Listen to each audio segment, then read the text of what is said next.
అందరికీ నమస్కారం. మొన్న ఎలక్షన్ తర్వాత ఫస్ట్ టైం మంచిర్యాలకు రావడం జరిగింది. నలుగురు కలెక్టర్సు మంచిర్యాల, ఆసిఫాబాద్, ఆదిలాబాద్, నిర్మల్ కలెక్టర్సు, తర్వాత మన ఎమ్మెల్యేస్, ఎంపీసు. ఇది మీటింగ్ కొంచెం లేట్గా అయిపోయింది. దాని తర్వాత సీతక్క కూడా ఇప్పుడు మన ఈ టీచర్స్ సమస్యలు, ఎంప్లాయీస్ సమస్యలు మీద ఒక సబ్ కమిటీలో సీతక్క కూడా ఒక మెంబరు. శ్రీధర్ బాబు గారు, మన కరీంనగర్ మినిస్టర్ మన పొన్నం ప్రభాకర్ గారు, సీతక్క ముగ్గురు కమిటీ మెంబర్లుగా ఉన్నారు. అదేవిధంగా నాన్ ఫైనాన్షియల్ ఇష్యూస్ మీద మనకు సమస్యలకు ఎట్లా పరిష్కారం చేయాలో రికమెండ్ చేయడానికి మిట్టల్ ఐఏఎస్ ఆఫీసర్ తరఫున మిట్టల్ గారు, కృష్ణ భాస్కర్, లోకేష్ కుమార్ ముగ్గురు ఐఏఎస్ ఆఫీసర్తో కమిటీ వేయడం జరిగింది. అయితే ఇప్పుడు కమిటీ వాళ్ళు కొన్ని రికమెండేషన్ చేశారు. దాన్ని ఇప్పుడు సబ్ కమిటీ మీటింగ్లో డిస్కస్ చేసి దాన్ని అంచెలంచెలుగా వాటిని ఏ విధంగా రిలీఫ్ ఇస్తారన్నది వెయిట్ చేస్తున్నాం. కొన్ని పాయింట్స్కు మాత్రం వాళ్ళు కొన్ని అగ్రీ అయ్యారు. వాళ్ళ కొన్ని మనకు ఒక 1 వీక్లో క్లారిటీ వస్తుంది. అందులో ఒక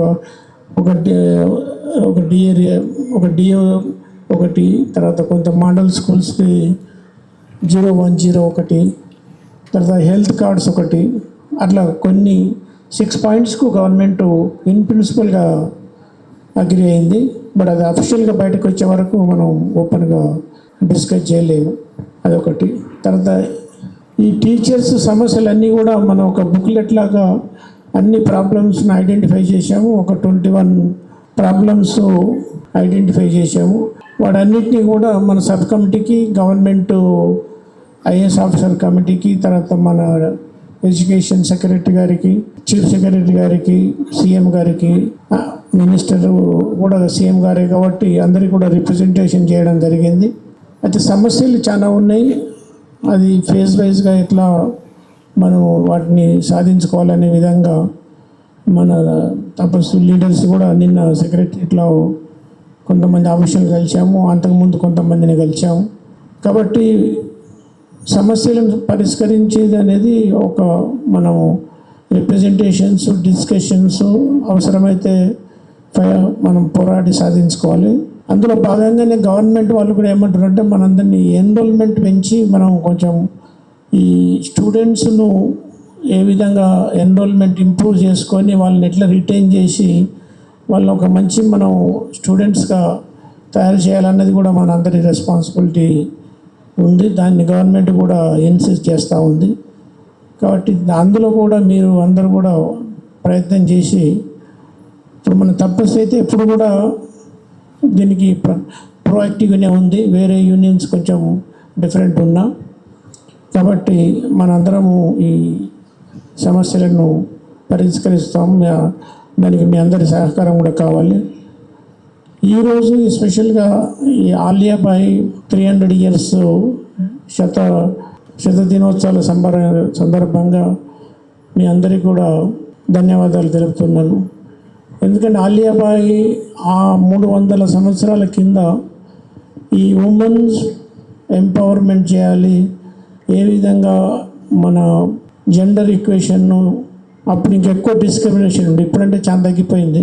బట్ ఆ టైంలో ఆమె ఉమెన్స్ని ఏ విధంగా ఎడ్యుకేట్ చేయడం కానీ, లేకుంటే వాళ్ళ రైట్స్, వాళ్ళ హక్కులు, తర్వాత మెన్ ఉమెన్ ఈక్వల్ అనే స్లోగన్తో ఆమె ఒక ఉద్యమంలాగా స్టార్ట్ చేసి, ప్లస్ ఆమె లైఫ్లో చాలా ప్రాబ్లమ్స్ ఉన్నా కానీ అవన్నిటిని కూడా ఒక్కొక్కటి సాధించుకుంటూ ప్లస్ సమాజం కొరకు చాలా కష్టపడి ఒక ఉద్యమంలాగా అప్పుడు 300 ఏళ్ళ కింద చేసింది.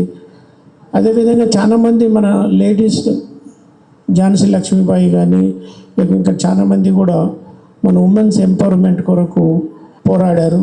అందులో భాగంగానే ఇప్పుడు స్పెషల్గా ఈక్వల్ రైట్స్ కానీ ఈక్వల్గా ఇంపార్టెన్స్ ఇవ్వడం ఎక్కువ జరిగింది.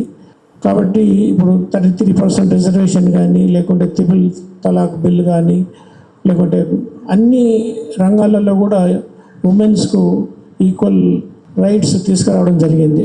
అట్లనే ఇప్పుడు డిఫెన్స్ సర్వీసెస్లో కూడా ఉమెన్స్ శాంపుల్గా మొన్న కొంత పర్సంటేజ్ తీసుకున్నారు. బట్ ఇప్పుడు మొన్న ఎప్పుడైతే ఈ సింధూరు ఆపరేషన్ తర్వాత ఈ మన ఇద్దరు డిఫెన్స్ స్టాఫ్ ఇద్దరు లేడీస్ ఏ విధంగా సక్సెస్ఫుల్గా ఆపరేషన్ చేశారో చూసిన తర్వాత ఇప్పుడు గవర్నమెంట్ ఆఫ్ ఇండియా డిసిషన్ తీసుకుంది ఇమ్మీడియట్గా ఉమెన్స్ కూడా ఈక్వల్గా ఎన్రోల్మెంట్ చేయాలి డిఫెన్స్లో. కాబట్టి అన్ని డిపార్ట్మెంట్లో కూడా ఇప్పుడు మన హోమ్ డిపార్ట్మెంట్ కానీ టీచర్స్లో అయితే ఉంది, గవర్నమెంట్లో అన్ని డిపార్ట్మెంట్లో కూడా ఇప్పుడు ఆల్మోస్ట్ ఈక్వల్గా ఈ ఉమెన్స్కు రైట్స్ తీసుకురావడం జరిగింది. అందులో మన బీజేపీ గవర్నమెంట్ వచ్చిన తర్వాత ఇంకా ఎక్కువ ఎంఫసైజ్ ఇచ్చి చేసినారు. అయితే ఈ ఆలియాబాయిని మనం స్ఫూర్తిగా, ఎందుకంటే ఆ టైంలో ఎక్కువ మన లేడీస్కి చాలా చిన్న చూపు ఉండేది. ఆ టైంలో కొట్లాడినందుకు మనం అందరినీ ఆమెకు స్మరిస్తూ ధన్యవాదాలు తెలుసుకుంటాను. మీ అందరికీ కూడా మళ్ళీ ఒకసారి ధన్యవాదాలు చెప్తూ మీకు నన్ను ఓటేసి గెలిపించినందుకు. నేను ఎప్పుడు మీ ఎంబడే ఉంటాము, మళ్ళీ వస్తాను, కలిసి మీ సమస్యలన్నిటి కూడా మనం పరిష్కరించుకుందామని కోరుతున్నాను. Thank you.